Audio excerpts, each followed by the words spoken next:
The 20s is the peak of male existence. You are strong as fuck. You could rep out 315 on bench, and you could eat meals like this. Plain rice with plain turkey, 93% lean, no seasonings, nothing. Just that. And I got my bubbly sparkling water. Life is fucking great. Heyo. I realized I haven't made a video in quite some time because I've been studying for a shelf exam, more specifically the family medicine shelf exam, which to some people can be a very difficult one. For me, it was kind of hard, but the difficulty came in the broadness of it. There was just subjects from every possible chapter in human existence and health. But now I am back in a different place in Florida to start my next rotation, which is pediatrics. So we'll see how that goes. So I thought I would, make a video to squeeze one in between family medicine and pediatrics. Why not? But the gym has been exciting. I've been doing more incline bench with heavier dumbbells. I've been trying 105s, I've been trying 110s, and most recently I tried the 115s.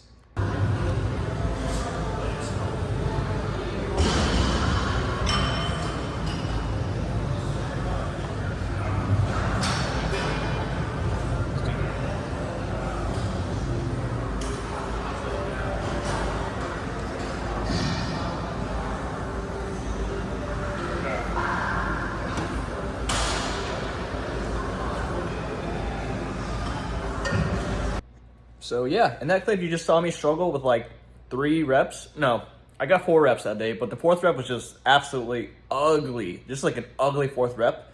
But I will say, dumbbells prep you like fucking hell for like a normal barbell bench. I felt like every time I would rep out either the 110s or 115s and I would go straight to a normal barbell bench press, I would put up 275 and that shit felt like 135. I don't know why, but those dumbbells, they just train you to be fucking strong as shit off your chest, because when you start with a dumbbell, there's no momentum. There's no rigid bar for you to stabilize yourself. It's just pure strength and pure coordination. So yeah, as of now, my main goal for bench in general and chest gains is to hit 105s for 10 reps, 10 clean reps. And I think I'm going to do them in pause reps, because I remember my very first med school lifts video, I did the hundreds for 10 reps paused. So my next goal is, obviously the 105s and then 110s and so on. But the reason I really want to hit this goal is because it'll for me mentally, it's my way of proving to myself that I am ready to bench more than 315, right? Because my end goal, lifetime goal, is 405 on bench one day. And I don't know how I'm going to do it. I don't know if I'm going to throw in some steroids or anything, or, put some fucking elbow wraps on and a, belt and shit. I don't know. But being able to manage a very good dumbbell weight on bench press, specifically incline bench press, if I can prove myself I can do that, then I feel like I'm ready. But unfortunately, I hit chest fucking yesterday, so I can't do it for another a day or two. So unfortunately, I'm gonna have to do something else that's not as exciting. So today I hit legs. I did a 405 single on squats. Nothing too crazy, but decent weight. Tomorrow I got shoulders. Yeah, shoulders. So we're gonna do that tomorrow. And for this one, I might do it at a more private gym, just because my shoulder days aren't too crazy. I just do some kind of push variation, either dumbbells or a Smith machine or a barbell, and then I would do something like lateral raises and then rear delt flies, and then I might sprinkle in some back pull-ups, rows, shit like that, so I don't really need to go to crunch and have a fancy gym to do all that shit. So I might just go to a random apartment gym.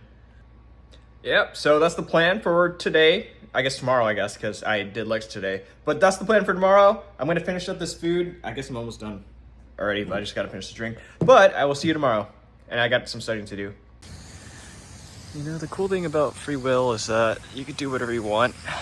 You don't have to stay inside and study for hours and hours. You can go outside and enjoy some nice sunlight. It's 85, 90 degrees outside, and it just feels so nice and warm. It's just very comforting. You just feel the heat rays on your back as your body regulates its temperature. It just feels really nice. Just got done with my morning and afternoon study sesh. Now we're gonna hit some shoulders and light back for today. Gonna take things pretty chill. Aiming for 80s on shoulder press for maybe 80 reps, clean reps. So this is the neighborhood gym that I will be using today. It's very nice. They don't have a bench barbell or anything, but they do have dumbbells that go up to 100. So that's perfect for shoulder press. This place also has a coffee machine, which as a medical student, I greatly appreciate. Thank goodness there's still some cups. All right, this is perfect. There's nobody here except me, so I am free to use whatever the hell I want. All right, so we got these benches today. These are matrix benches. They're not too bad. I like the 30-degree angle with these, especially with inclined bench press, but for shoulders, they are a little bit difficult because they are either 60 degrees or 80 degrees. So we're gonna do 80 degrees today instead of 60 because we really wanna hit those shoulders. It's a little bit higher for my comfort, but you know, that's fine. I would usually prefer like 70 degrees, but this should be fine. Got 55s.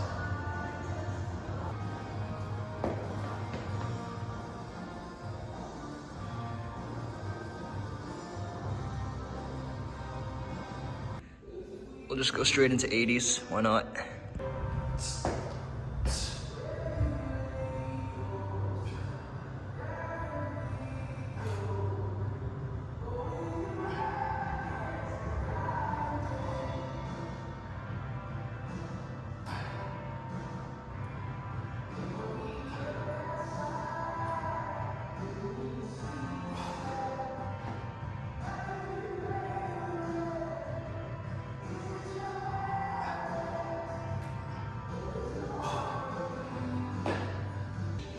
Okay, as you can clearly see, I definitely overshot my capabilities. Definitely not gonna do that again because that shit felt fucked. I'm just gonna go down to the 70s, just do some sets of 8 with that. That should be a lot more reasonable. I kind of have a sentimental bond with this particular gym, especially in this neighborhood, because this was the gym where I first tried to rep out the hundreds, those bad boys. These hundreds on incline bench press. I was using this 30-degree angle here, and it was my first time repping out the hundreds, and I don't know, it's just such an important moment to me, you know? First time benching triple digits on both sides, it just felt so good. Yeah, I remember that one day that thermostat didn't work. It was 81 degrees in this fucking place, and I hit a PR on incline bench press at one point. It was the 95s for 13 reps. On this exact bench right here. And then I remember like 2 months later, I used this bench and I got the inclines with the hundreds, so 5 pounds up, and I got that for 13 reps again. So that was like another PR, but those 13 reps are hideous as shit. They also installed this boxing bag. I've never seen this before. It's been a while since I've been in this gym, so you know, makes sense that things change. Looks pretty cool though. It's a lot better than this one. This one feels like a giant sack of fucking turd compared to this new one. Feels like a real bag that a martial artist would use. But anywho, let's hit this next set of 70s for 8 reps.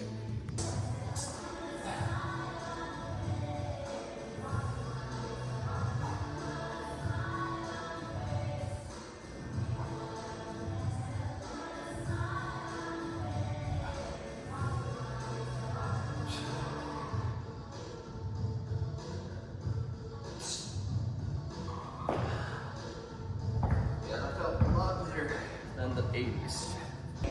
So I'm gonna hit one more set of this, and then I'll alternate between shoulder and back exercises, kind of like I did in my med school lifts. I think number 4 or 5, I can't remember. I think it was 4. But I'm just gonna alternate between, you know, shoulders, lateral raises, like pull-ups, rows. So the rest of today will be very, very boring because, you know, it's an apartment gym, you know?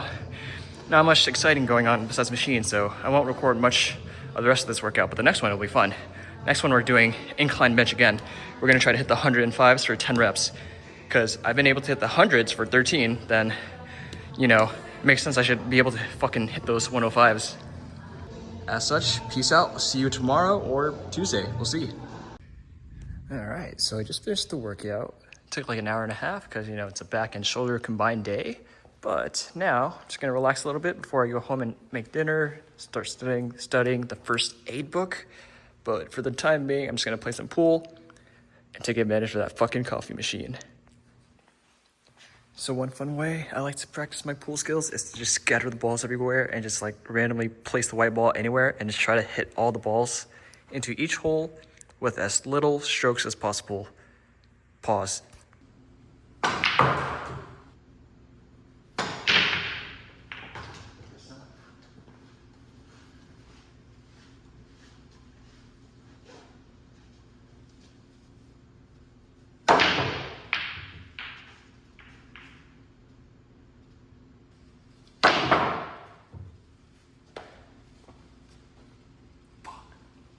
sucked.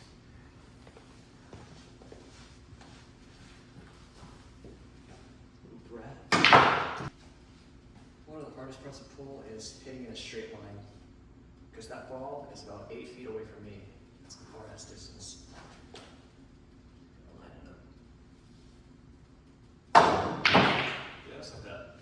See some fun shit. Straight purple, this corner. Purple to this corner right here. Let's see if we can do it. Oh, so close. Maybe I should quit working out. Maybe I should just make a pool channel. Med school, pool med school. I don't know what the fuck to call it. Med school list just sounds so good. Let's go red here. Let's see if we can do it.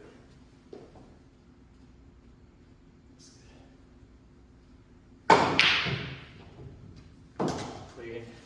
That was pretty easy. Okay, that's enough messing around. Just finished that pool table. Got this coffee brewing. I don't know what the hell this is. I've never seen this before, but it says Intenso, so I'm assuming it's good. I usually do this, the dark roast coffee, but this looks pretty good too. All right, so today's topic is fear. So fear is like an emotional response to stress, danger, or like big scary animals. So what fear is, it's basically like your sympathetic nervous system. So let me explain that real quick.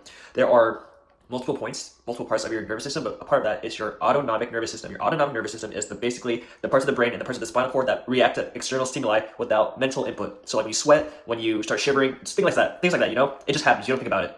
So there's two parts of that. There's the sympathetic, the fight or flight, and the parasympathetic, the rest and digest. Basically, when you're calm, you're chilling, there's no danger anymore. That's the parasympathetic. Your fear is when there's sympathetic activation. And when that happens, your brain releases things like epinephrine, norepinephrine.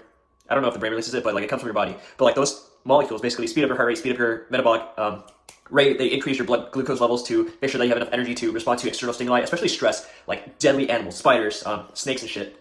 But I feel like as people of the modern society, you know, especially with medical students, we have a tendency to fear a lot of things. Fearing things that we are not naturally or evolutionarily designed to fear. Things like exams, things like seeing a patient for the first time, things like doing an OSCE at a medical school. God forbid, doing an OSCE.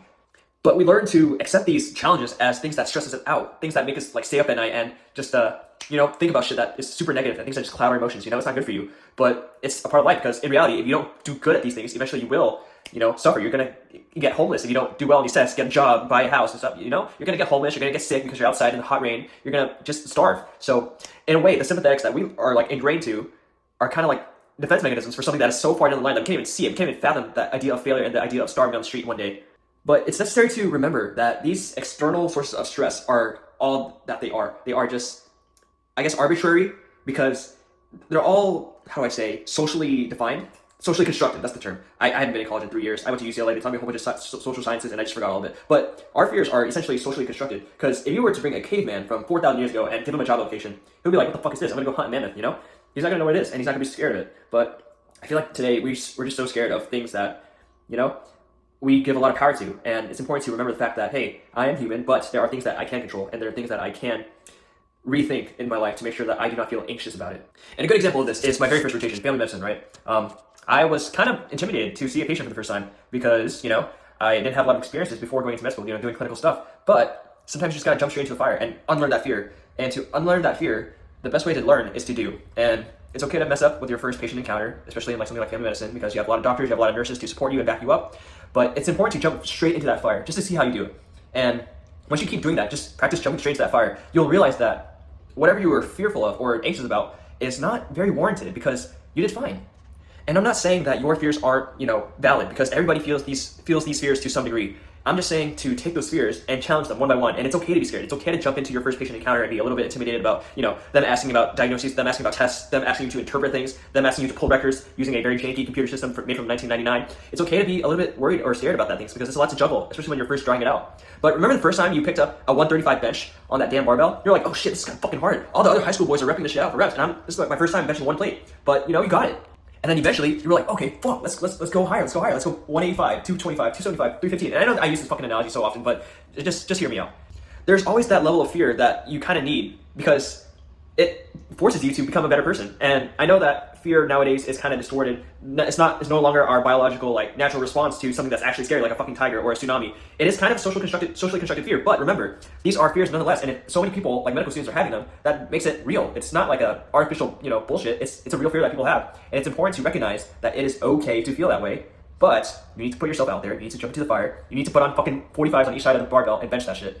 And there was like another study somewhere. I forgot who did it or like when, but there's this theory of like precise arousal, not precise, but like optimal arousal. You want to be like kind of scared and stressed out to the point where, oh shoot, I really gotta put in my work. I really gotta like lock in this weekend and study or prepare for this OSCE or prepare for this patient encounter. You need that level of arousal to stimulate your level of thinking that tells you, hey, I should lock in, I should do some shit, I gotta do it, But you don't want to be too aroused where you're like fucking overwhelmed and throwing shit across the room. And you don't want to be under aroused where you're just not giving a shit about your work. So you need that level of arousal. And in some ways, like the socially constructed fears we have about success, the socially constructed fears we have about med school and doing well in tests, doing well in OSCEs, and all those pressures of like applying to residency, they are socially constructed, but they are kind of there to help you, to push you to chase this challenging career. So I know, like for me, it's kind of like a very weird take on it, but it's a take that I use to kind of cope with the level of stress that I deal with on a day-to-day basis, and I just kind of like go with the flow. I kind of accept the fact that, hey, I am moderately stressed out, but hey, that's fine. Give me that level of stress, I can do it. But that concludes my talk. Let's go do some benching, all right?